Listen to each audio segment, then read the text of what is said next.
se fue. This is Jason J. Lewis, the voice of Superman on Justice League Action. This is Mark Waid, writer of Superman Birthright. And you're listening to The Krypton Report. And you're listening to Krypton Report. Up in the sky, look! It's a bird! It's a plane! It's the Krypton Report! The All Things Kryptonian podcast, including Superman and Supergirl. We discuss games, movies, cartoons, TV shows, and comics. Find us on Facebook, Instagram, YouTube, and Twitter. Welcome to the Krypton Report. And man, James is here with me, and we got a lot of stuff to talk about. There's been a lot of news and some comics come out. So we're just going to kind of jump into it and, just kind of see what's up, all right? So it's official. DC Universe is parting ways as we know it. It will become the comic app DC Infinity starting in January that we've kind of predicted, and DC Universe Infinite.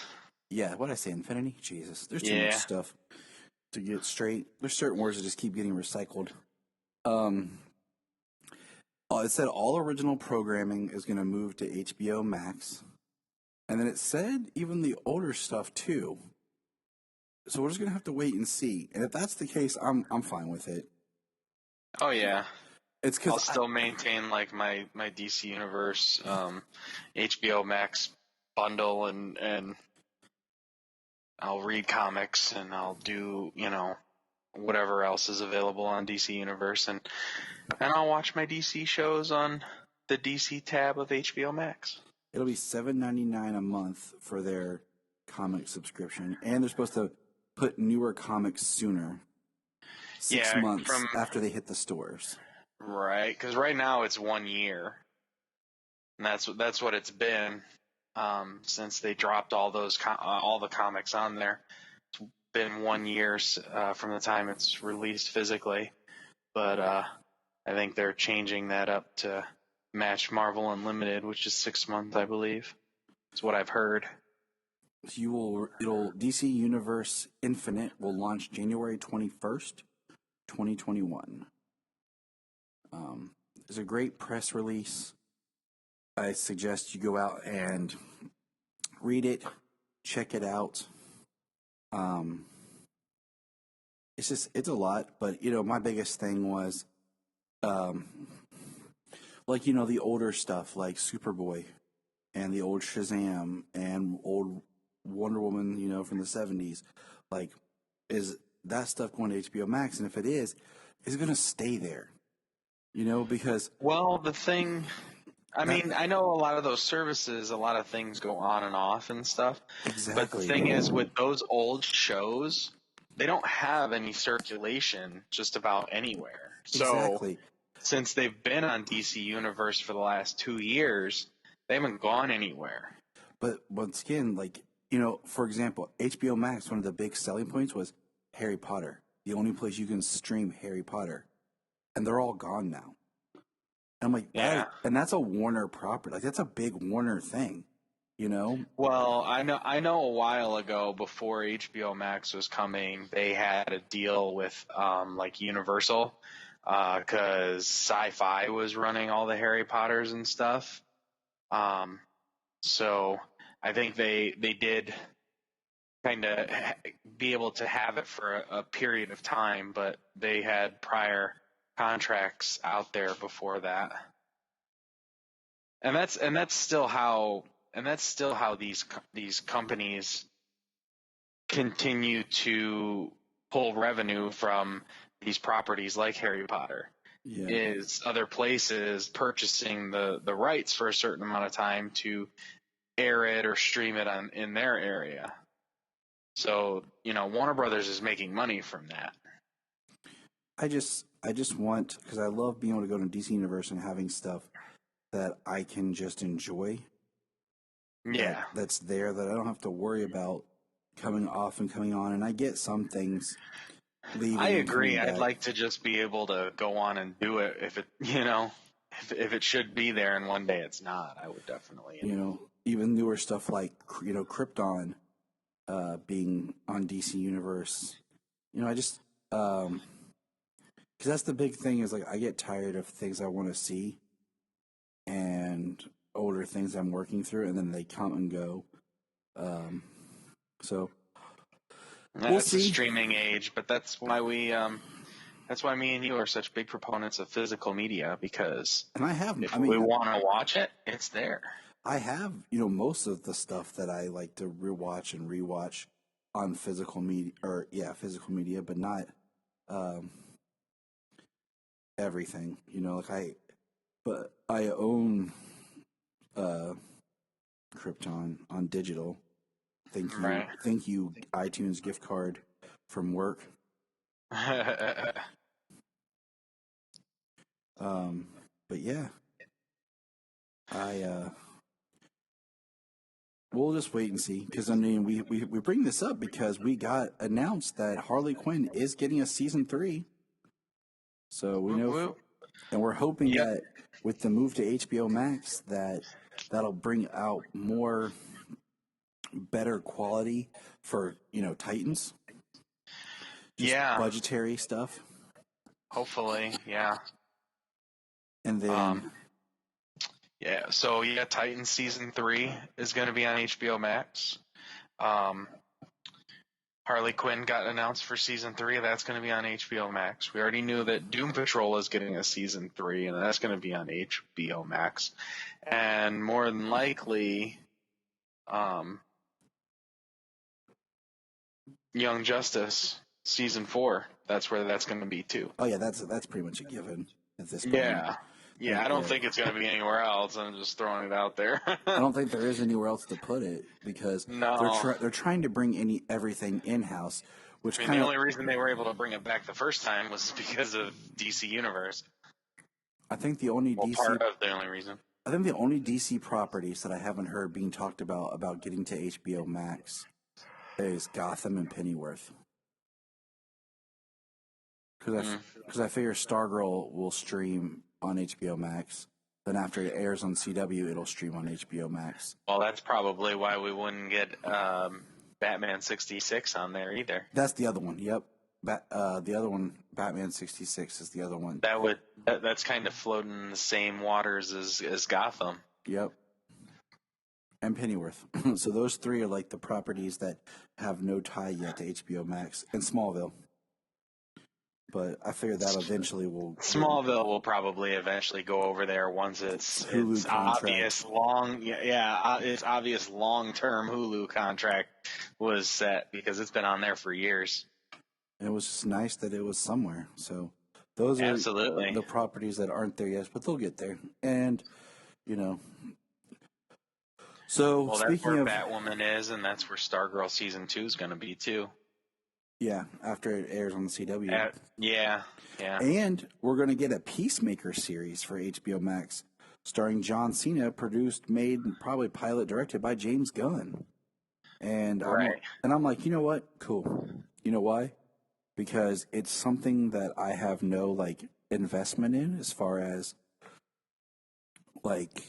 character-wise, so I can just sit back and enjoy the series for whatever it is they give me. I'm not going to be like, oh, man, that's not how Peacemaker should be. That's not how he is in the comics. I can just be like, cool. All right. Well, I mean, from the comic pictures they showed to John Cena's costume in the movie, I mean, it's more comic accurate than most we get anywhere else. I mean, story-wise, I couldn't tell you. I mean, but characters that people don't have an investment in seems to be working out for DC at the moment, like Doom Patrol. Peacemaker may be cool. I mean, John Cena's charismatic, so it'll be cool to see him in the movie, and perhaps a series, a mini series, whatever.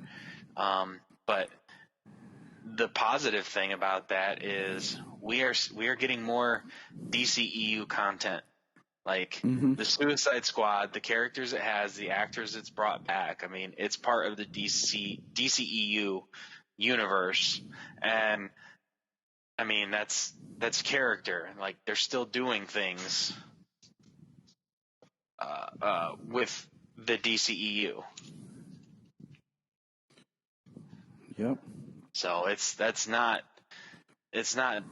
anything that's done just because like people were focused on, say, the Snyder Cut. Like the DCEU is still moving forward with a lot of movies and stuff, and now an HBO series that's like directly linked. Mm-hmm. So it is nice to have. Yeah, they've got a lot of properties to be able to mine for miniseries over there on HBO Max for DC characters. So Peacemaker is coming to HBO Max. All right. So I mean, that's all you can say. All right. Let's see what else here. Trying to keep a connective thread here. Okay, we'll stay on HBO Max. So there are some reshoots of additional footage for Justice League: The Snyder Cut, supposedly having Cavill, Gal, and Affleck are the only ones that I have heard. But yet, it still hasn't been confirmed if Cavill is. But I saw Fisher's supposed to be doing it too. Is he? Yeah. And I mean, I saw Fisher was supposed to be doing it, and the one thing that I seen for Cavill who was saying wasn't like who was maybe not doing something. From what I have heard, that excerpt was taken from an interview back during like the press push for Enola Holmes and stuff, like stopping people from trying to turn the conversation over to DC and Superman. He kept it on Enola Holmes.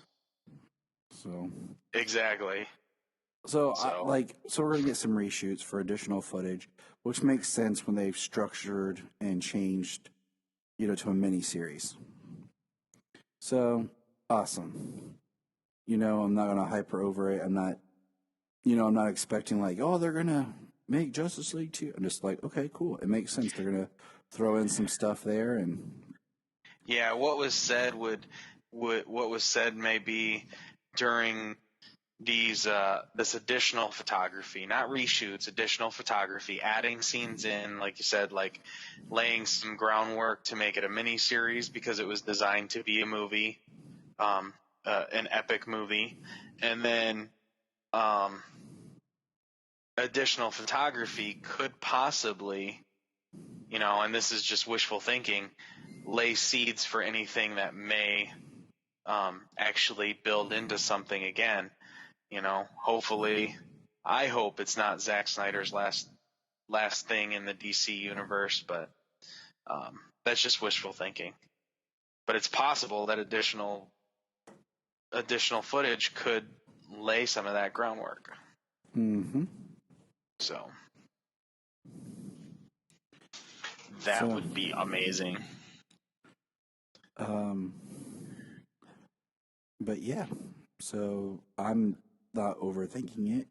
Keeping now in the DCEU, we have our Hawkman. We are getting, it's official, Hawkman has been cast for the upcoming Black Adam film, which I'm getting more interested in just because the fact that it seems like they're doing more with Black Adam than I thought they would do, building more characters in. But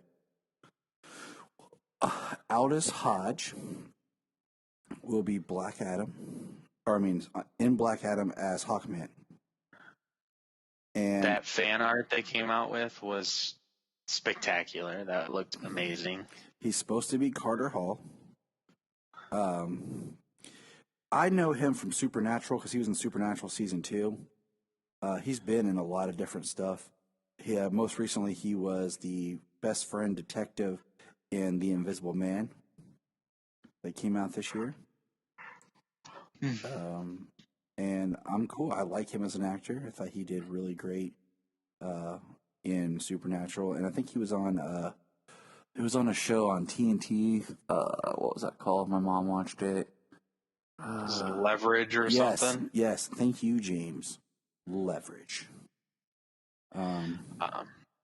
So, well, it's kind of cool the characters they're using too, with like Dr. Fate and Hawkman and Black Adam. Like you could see part of the movie and the people who interacted 5,000 years ago. You know, Naboo and Qatar probably, or something. You know what I mean? Not Carter. Oh, he definitely who makes have sense. actually, yeah, who have actually interacted 5,000 years ago, and who are interacting together in a modern day, quote unquote, modern day setting, of what's going on 5,000 years into the present. Like those versions of those characters, they reach and they span across time. So that'd be pretty awesome, to see those connective threads for the story. I just like, more characters, because then if he does well, give us a Hawkman, Hawk Girl film. You know what I'm saying? Mm-hmm. Thanagar and stuff. Yeah, like that was teased in Krypton, and we were all pumped, and then that was taken away from us. So that's what we have DCEU side. Now let's keep it positive here. Superman and Lois began shooting. There's a lovely little photo of the two of them in a frame, being shot. So we know that has officially begun filming. Makes me happy. I've been rewatching. I'm not rewatching. I can't talk. I realized I never finished Good Grimm. thing what we're doing doesn't rely on talking. Right. Totally. I realized I never finished Grimm. So I'm finishing out the last 2 seasons of Grimm, which that's where Bitsy, I knew her from before. Yeah. So it's kind of just giving me like a perspective of her acting. And then I had known Tyler before this from watching Teen Wolf. So. No, I've never seen that. I've seen Grimm. I've seen like 3 seasons of it. I recommend the first 2 seasons of Teen Wolf was really good, because they brought in Tyler was really awesome in it, and they brought in like different types of mythology. And then I'm trying to remember, like eventually it got to season 3 is where there's a big turn. It got too MTV-ish. And then I never finished the series because Tyler did leave and they changed some stuff up. But it's also cool because Dylan Sprayberry was on there too. Young Clark from Man of Steel. Oh, sweet. And Tyler Posey, the main actor, he was in an episode of Smallville, one of like the worst villains, Smallville, like the one that's all about immigration, where the farmer he's like a tornado. Right. Yeah, where the farmer goes through the earth. Yep. Tunnels through like the Tremors. Yep. Tremors. And then, okay, we got our first look at the new Batwoman.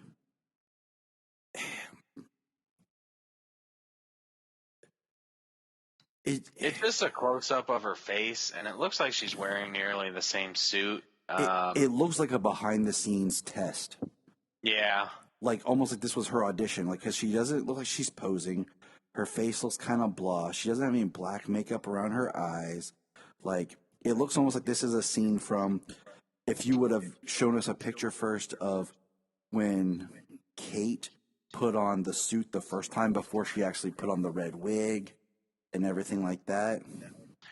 Well, when we also got the first official image of Kate, like, that was the first time, like, they nailed it. You know what I mean? Like, the suit reveal was great. Like, most of the suit reveals from the CW over the years have been these big poster type things. Like, this really feels like a leaked image than it actually feels like this is Batwoman. But yeah, I mean, I don't know, because people are hating on it and like saying crap about it, and I'm just like, people are gonna do that anyways. I mean, they did that the first time. They did that with Ruby Rose too. I'm just like, she just looks like she put on the same suit to audition, and it's good. Right. Like, she needs her own suit. Like they need to like retweak the suit to just rejuvenate the character and the idea behind it and make it more her own style. Like maybe, keep the red, maybe make it like a short wig or something, or more asymmetrical or something like that. Give her really her own identity as Batwoman because, the new actress is African American, which is fine. I don't care. That's cool. But I say that just because one of the defining characteristics always was Batwoman was she always in the comics sometimes they did her skin, sometimes they made it makeup, but they always made her that very pale white. Almost like she really made herself look white, not Caucasian, like white. Right. So that was always like a defining characteristic of Batwoman, sorry, was the pale white and then like the red. Because she had the bright red lipstick, the bright red hair. It was all about pop, pop, pop.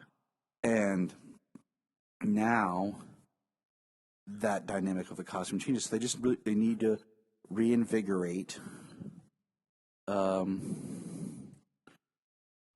They just need to reinvigorate the character, the look, the feel, everything. Well, I'm going to catch up on the first season because I didn't finish it. I'm going to catch up on the first season because I'm still going to need to know where the characters who are still around are going to be when the season starts. It's just good. It's going to be such an interesting approach because everything they built with that character is gone. Everything in Batwoman revolved around Kate's family. Her father, conflict, right. Her ex relationships, her sister, her stepsister, her her cousin, and then her Bruce. cousin Batman. Everything revolved around this familial tie and why the Bat identity. And now we're changing all that, which can work, but it's just going to be weird because, I was watching Crisis and they had the Justice League shot, and I'm like, well, that's all going to change. And you know why it's all going to change? Because it's not the same Batwoman. It's not the same Batwoman, and to cap it all off, we found out that this is going to be the last season of Supergirl.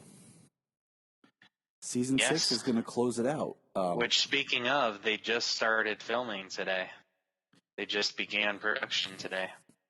Which is exciting. I know Melissa just gave birth a couple of days ago, which is crazy. So hopefully they're, really shooting. I'm sure a lot of her stunt double is going to do most of the physical work, and she'll be in there doing the close-ups and the lines and things like that for a couple of weeks. And here's my thing. Right now I don't feel that with the premiere of Supergirl and Lois and they're canceling Supergirl as they got what they wanted. They always wanted Superman. I don't really feel like that is what's going on. I kind of feel like, in a way, Supergirl's run its course. They've mined Superman stories for so much of that series. And I'm thinking that maybe there's something in there because, I have the tweet that Melissa sent out after it was announced, and she put, "I'm so excited that we got to plan our conclusion to this amazing journey. I cannot wait for you to see what we have in store. I promise we're going to make it one hell of a final season." So they're going to go out with a plan, which is awesome.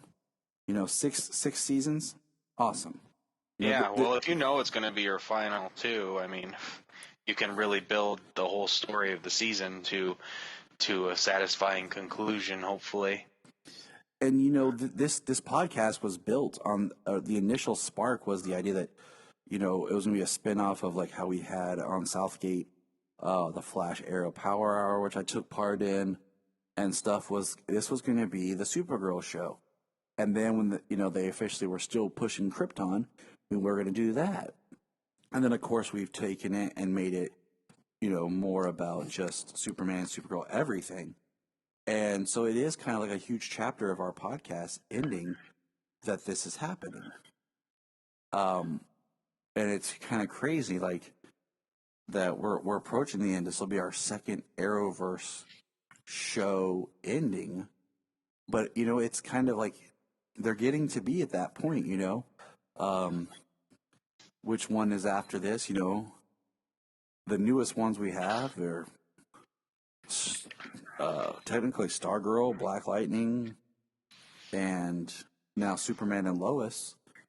All good things must come to an end. Legends is going to be doing 6. Flash is going to be doing 7. How much longer is Flash going to be on? There's so many speedsters. Like, they could change the Flash up. Honestly, I mean, they haven't touched on Bart or Impulse. They haven't. If Grant wanted there's quite a bit. If Grant wanted out, like you said, they haven't touched on Bart. And this is my quick 2 cents without really having any context is, with Supergirl ending, I think maybe the storyline evolves around something where she goes to the future to be with the Legion, kind of like she did in Smallville. She's done in the comics. She goes, because we're in a post-crisis now, so that can affect Mon-El and Imra. Then maybe she goes to the future to be part of the Legion and live with Mon-El. And that's how they close it out, so that if she ever wants to come back and guest appear on Superman and Lois, like, she could. The character's not going to die. So I don't think killing off the character is the way to go. Oh, no. I mean, I don't really hope they don't decide to have Supergirl fight Doomsday. You know what I'm saying? Like, well, for Arrow, it was a very good final season. In most respects, I mean, they built up to Crisis. They had a lot of familial interaction, and Oliver, like, stepping into that role of being the father and to his children, and Felicity, and to pass the torch on to the next leader of the heroes, basically. The final season was pretty good. I was not the biggest fan of, one, how they killed him twice. Yeah. And then he's just, I don't even know. I mean, it's basically like Oliver and Felicity were Superman of Earth 2 and Lois of Earth 2 in Crisis on Infinite Earths, where they, like, went into their own pocket dimension or something. Yeah, I mean, I was kind of, not to get tangential, but I was bummed with the way the last season of Arrow went, because you wasted one episode with a backdoor pilot that pretty much that series I don't think is going to happen, because they've never talked about it since. No, but that was a good episode. It was, but it made no sense, because when we don't have to divulge, but there was things in it that didn't quite make sense for what was going on, the way they had structured it. But, and, I felt like a lot of the episodes of Arrow were almost kind of wasted when you're supposed to be giving us a tight final season where you could have done some really great, just like almost like a hard traveling heroes with John and Oliver kind of just traveling and doing stuff together. Like, even if they were traveling the multiverse. Right. And, like, that's what I thought we would have got more of. So it is what it is. If it wasn't CW writers, we probably would have gotten that. But Supergirl comes to a close, and I'm just hoping, like I said, that they just give her a really great send-off. Yeah. I don't think they're going to kill the character, and there's precedence for other things for that character, especially going out of the timeline or going to the future. I don't think they're going to kill her. The only thing I can think of why people would even suggest that the hero of the story is going to die in the end would be because of what they did with Arrow. That's why I think they won't do it. But I don't think that's going to be the case. And I mean, Supergirl couldn't last. Back to where you said, oh, now they got Superman, and Supergirl couldn't. I don't think Supergirl could. It's great. It was a great run. I don't think Supergirl could last like 8, 9, 10 seasons with as heavy-handed as the show has been in the past. Mm-hmm. Like it's hard. It would be hard to keep up that type of drama and emotion that they've given all the characters over the years. Totally. So, especially with their, socio and political commentary throughout the seasons. So, for it to get 6 seasons, I mean, that's great. And I'm looking forward to watching the final season with them knowing it is. And, maybe some of these shows will actually have a little more in their budget because they're not funneling money to this large crossover event where, they have to bring so many people together, because they're still not doing that mass gatherings of people. They're not going to get a whole bunch of people like that working on a show, like this mass group of people that's 4 times larger than normal to do this. You know what I mean? So hopefully that'll translate into the budget for these shows individually. I agree.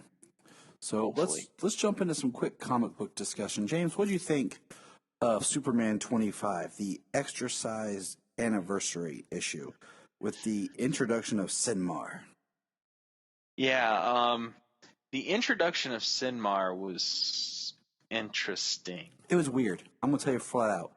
The way that the beings were, like the way they talked, and like I was that confused. was the weird thing. I was confused half the time because the way they referred to themselves, what was actually going on with their story, like how they were trying to basically parallel, like they wanted to create their own Superman, and they're like, it was weird.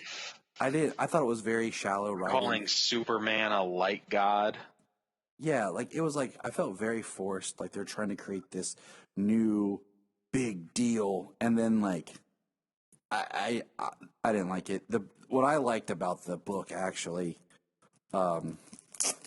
was, and I'm gonna pull it out here, was I really enjoyed the Clark and Lana story. Just friends, recounting stuff, spending time. I really liked that. I was very kind of confusing trying to figure out these aliens that felt very forced in here, what they were doing. And I like how we got the Lana tie back to when she had the power, the red power, which, for you and I who've kept up on Superman, it makes it even more confusing because they have the thing with her as Superwoman with the red power, but then there's him, Superman, in his reborn suit, which was after she had lost the power.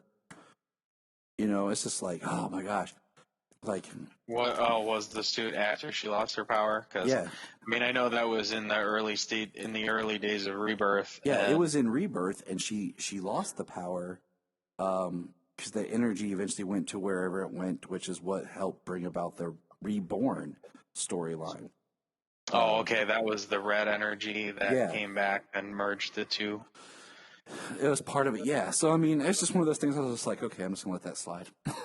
Like, the artwork messed up there. Because I feel like maybe they're trying to rush out Bendis's final stories. I mean, we got this big Sinmar new character, but he's only got 2 issues left. Yeah. And then, taking a break from Bendis, Batman Superman number 12 hit, man. And this book's been pretty good. Yeah, I'm actually frustrated. I didn't get to read that because second week in a row, my comic shop forgot to grab me one of my books. So I think that's one that you and I, when you do read it, we'll come back to it because I think we're going to kind of keep up on it. since right now we don't have a Supergirl book, and we're gonna, really do a lot more with the comics. And It's kind of cool how she came back from her space stuff into the infected stuff, and then now, like, it translated it just moved over to her being on Action, which is cool. I liked Action. I liked the cover of this Action. I liked that we have Lois in there with Superboy, Supergirl, and Superman silhouetted. And then, so this issue, I did not like the first couple of pages, how they pretty much set up the crime syndicate. In the first part. Yeah, they did set up the crime syndicate, and was that Leon? Was that supposed to be Leon from Earth? Is she from Earth 2? So maybe that's kind of what Earth 3. That's what That's what I'm wondering, and that's what I'm thinking. But I kind of wish they hadn't shown the crime syndicate, because then when we get later this creature thing that's going to fight Superman and Superboy and everything, and we see a scene where they punch it, and I'm trying to find the page. It's on page, if you're looking at the book, it's like a splash, but you can see, looks like they catch Ultraman. Like he gets pushed out of it or something, because the colorization is interesting. Or it could just be a fault in the art color. But we see something's going on inside this entity. You know what else is heartbreaking about this book? Is all the ads for Wonder Woman 84 coming out in October. Yeah, October 2nd, which would be this Friday. Which is Jania's birthday. But we have, this issue. We have Connor is down. And then there's something about Leon's going to prove that Lois isn't from this Earth, which is impossible unless, like you said, Leon's the one from the alternate Earth, and she's going to pull some crap. So, I mean, in a technical sort of sense, Lois is not from this Earth, because her and Clark came from another Earth, but they also did kind of merge and get reborn with the people from this Earth, from that Earth. So, exactly. The Lois from that Earth, is one with her. Like she is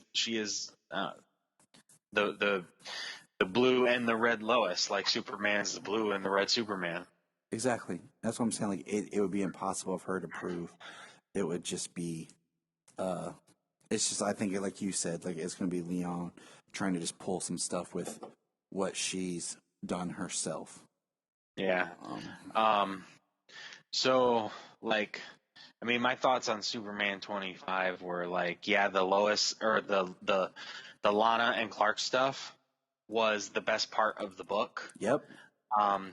The alien stuff, the Sinmar, I thought that was going to be the name of the creature or the being. Yep. But now it seems like it's the name of the race and the planet. It's weird. Some of their worshiping things and stuff they know about, watching Krypton's explosion, knowing that that a planet doesn't just blow up from inside, so they know something else was going on, and then they see the ship.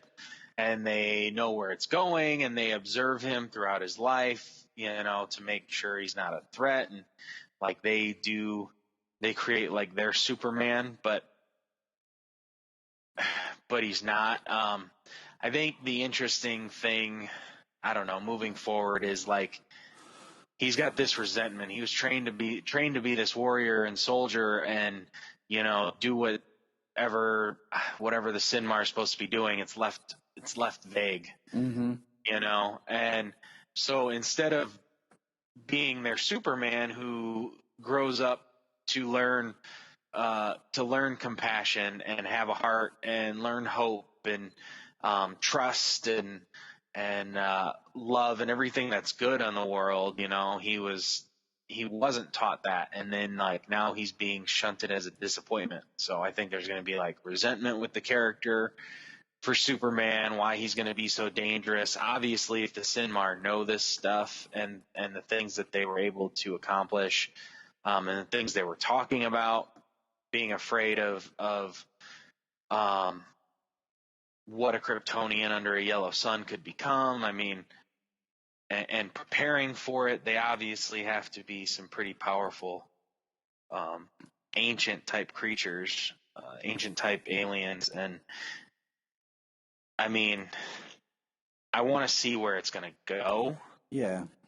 But yeah, it was kind of it was kind of like confusing. It wasn't exactly clear on what they are or what they could do, but I think it was a somewhat decent introduction to the race and the characters. We got to see what happens with them in furthering issues. But like you said, only 2 issues, so there's not a lot of room there. I almost like if it was like Bendis's, it would have been more interesting if like this was like his like going out on Superman or something, like tipping his hat to the next writer. But all right, man. Right. Maybe he is. I don't know. Anything else you want to throw in there? Action is a little more interesting. Right. It was. 1025 was a little more interesting than 25. Although I still think the Lana stuff was better than anything in both the books. And yeah, I mean, Leon's got some plans, like the whole. She's got contingencies and plans and stuff, so it's going to be interesting to see where that goes too. But we're also only getting 2 more issues of that, and then Bendis is going to be done with that too. So is the Leon story going to be wrapped up in 2? Hopefully. Like to see what he had in mind here for the Invisible Mafia. Sinmar is something new, but the Invisible Mafia has been around since he started on 1001. Right. So I think it's time for him to frickin' wrap that one up a little bit before he's done with that. And I agree. So hurry up, Bendis. Yep, 2 more issues. Let's see what you got in store with this Invisible Mafia. Look up in the sky. Look up in the sky. Look in the sky.